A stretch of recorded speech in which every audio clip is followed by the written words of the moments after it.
As many Chicago Bears fans may know, Luke Getsy is coaching down in the Senior Bowl, and I have an interesting prospect I think the Bears should take a look at that's playing down there in that Senior Bowl. We're also going to talk about, will Da'Ron Payne even make free agency and allow the Bears a chance to sign him? And then lastly, we're going to talk about why the Chase Claypool deal still may pay off in the long run. We'll get into all that and more right after this. You are now tuned in to Chicago Bears Central, your number one place for all Chicago Bears news and content. All right, Bears fans, as most of you guys know, we are head and deep into right now offseason news, topics, everything. We're looking at the draft. We're looking at free agency. And so in looking at the draft, as I said on yesterday's episode, we're going to start looking at some of the more out-of-the-box prospects. Maybe out-of-the-box isn't the right phrase to look for that. And today we're going to be talking about Trey Palmer, somebody who is going to be playing down in the Senior Bowl. Now, this is a wide receiver from Nebraska. He's a junior. Hasn't really gotten to play a lot in his collegiate career. His first season of playing being heavy part of the rotation was in this most recent college football season. And the reason why I think the Bears should take a look at this guy is a couple of reasons. He offers a big play potential that he definitely has. Last season he got 71 receptions for 1,043 yards and 9 touchdowns. And this is a guy that the Bears could potentially get in the lower rounds of the draft. We're talking about round 3 or round 4. He has a vertical skill set that can take the top off defenses. He has huge game-changing speed. He also can play on special teams, and he has super upside as far as his development just because he hasn't played a lot in his collegiate career. As a matter of fact, combined in his freshman, sophomore, and junior seasons, he only had 22 total reception. So again, this is something that you can look at. I'm sorry, he played in 22 total games. He had 41 total receptions, but he had 71 just as in his junior year. So this is a guy who still has yet to really scratch the surface, and the Bears could convince themselves that he has enough of an upside that you could bet on him. Now, again, a lot of the things that I said with his skill set kind of sounds like Velus Jones, right? But the difference is I think this guy, he's younger. He comes in much younger than what Velus Jones was, and he does offer, I think, a little bit even more upside than what Velus Jones did as well. Again, this is somebody who is going to be able to produce if you put him in the right situations. He can fit in almost any scheme as well. He's not a hugely physical player, and that's the biggest thing is how will he adjust to the physicalities of playing in the NFL. So that's the thing. He's not the best route runner either, but he does have that take the top off speed, and he's a vertical threat.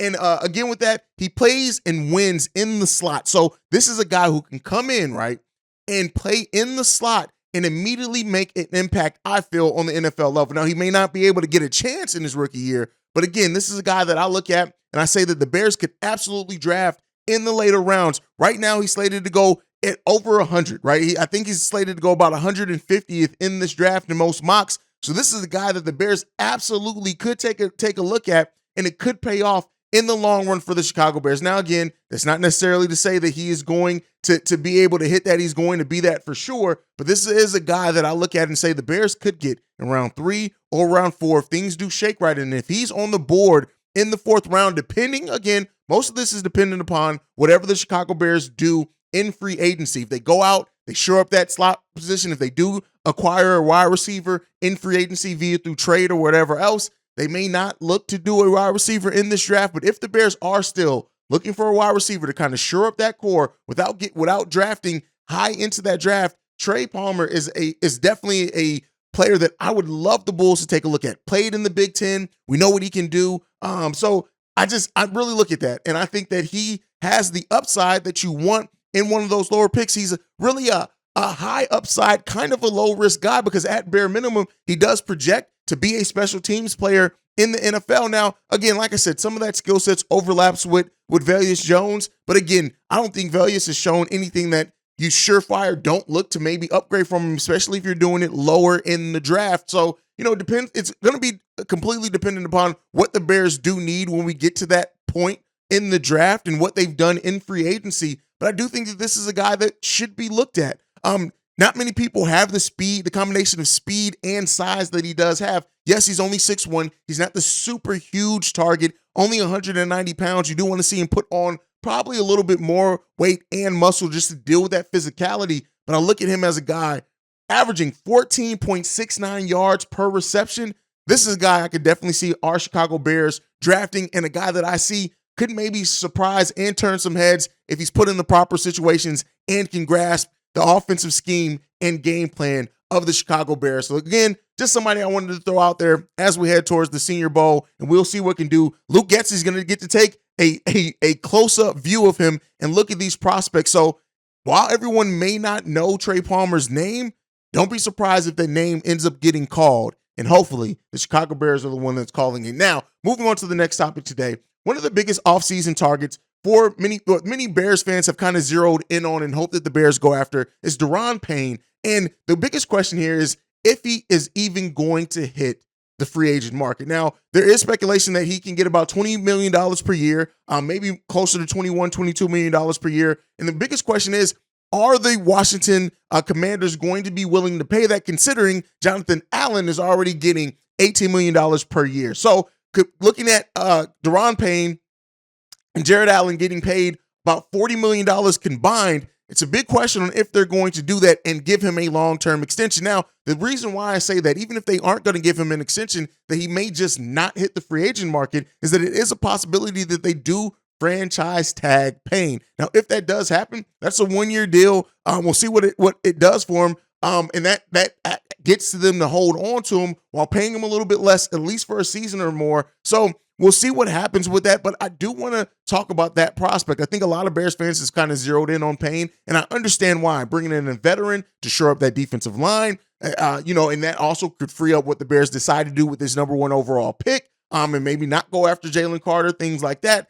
There's a lot of options on the board for the Chicago Bears. And as we did here yesterday, and I talked about that cap room is coming a little bit lower than what we expected, but that's for every team, right? The Bears still are going to have the same amount of space between the other teams that they do.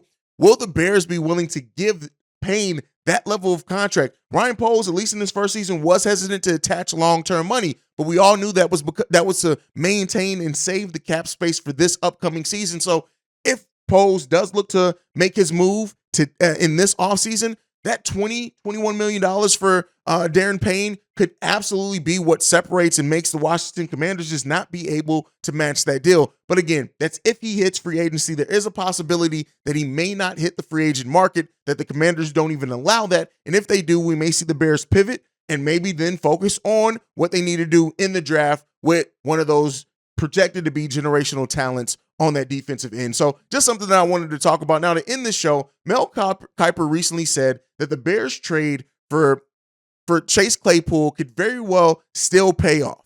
And I know that a lot of Bears fans, and as sports commentators, things like this, we're almost forced in a way to make a decision on a deal right away. And I always thought that the Claypool deal, and to a degree, the story wasn't going to be told on it immediately in the season that we traded for him. That's why he has more years left on his deal. That's why the Bears get a chance to look at him, integrate him into the offense fully over the course of the season. Claypool, we all know what Claypool can be. And at the bare minimum, he's a solid player. But when you look at really his ability and what he can do, nobody else on the Chicago Bears roster has that same skill set. That is why I like the idea of pairing him with Darnell Mooney. So we know what we've seen from Chase Claypool, even dating back to college, and what the potential of him is. And he's still young enough. He has the big body, big target.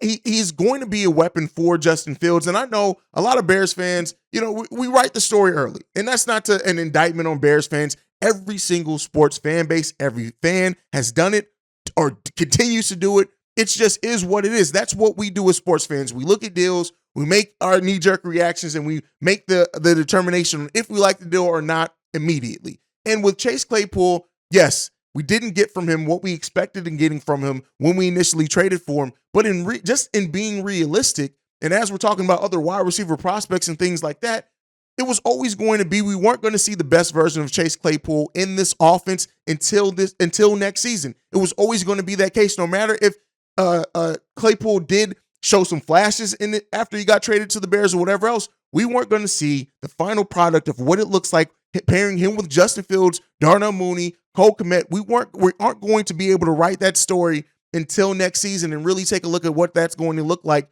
for both sides. And so it's good to see that some people still understand the upside in Chase Claypool. I know a lot of Bears fans, It sucked, especially that we gave up the pick that became the 32 overall pick, I think is what it is, which would have been a basically another first-round pick. So I understand it. I know why Bears fans are upset. I understand that. And some are just willing to say, hey, we shouldn't have made this deal. But let's take a step back and look and wait to reevaluate this, especially once we have an offensive line, hopefully in next season, that is doing a much better job at protecting our franchise quarterback in Justin Fields. So let's hope. We'll see what happens with that. At the end of the day, we got a lot ahead of us when it comes to the Chicago Bears. And with them now having an estimated $98 million in cap space, yes, it's a little bit lower than what people expected, but at the end of the day, they still have almost $40 million more than the Atlanta Falcons, which is the number 2 team as far as cap space. The Bears are going to have ample opportunity to drastically improve this team heading into next season, and it's time. We deserve that from the Chicago Bears. We deserve to have a team that goes out on the field and has a chance to win every single game. And hopefully next year, around this time, well, I don't know if we'll be talking about the Bears around this time. This is Super Bowl time, but hopefully we'll be talking about the Bears going into the postseason and then talking about how they can add to a team that just made the playoffs, and we can start making moves to solidify and hopefully go on a huge playoff push and just start looking like the team that can possibly start to build that championship contender that we all want, need, and hope to see in this team going forward and around Justin Fields. That is it for today's daily episode of Chicago Bears Central. Like I said, if any major news drops, I drop a video. So even though this is it for the daily episode, doesn't mean this is the last time you're going to see me today. Make sure you're following the show at Chi Bears Central. You can also send us any feedback, questions, comments, concerns, ChicagoBearsCentral@gmail.com. Lastly, if you want to leave a text and or voicemail for our Friday mailbag episodes, the number to do so, 773-242-9336. And also go and check out Chicago Bears Central on Facebook. We do have a Facebook group just for Bears fans if you guys want to go and support there as well. But like I like to end every episode on, bear down. Love you guys. Peace, y'all. This has been a presentation of the Break Media.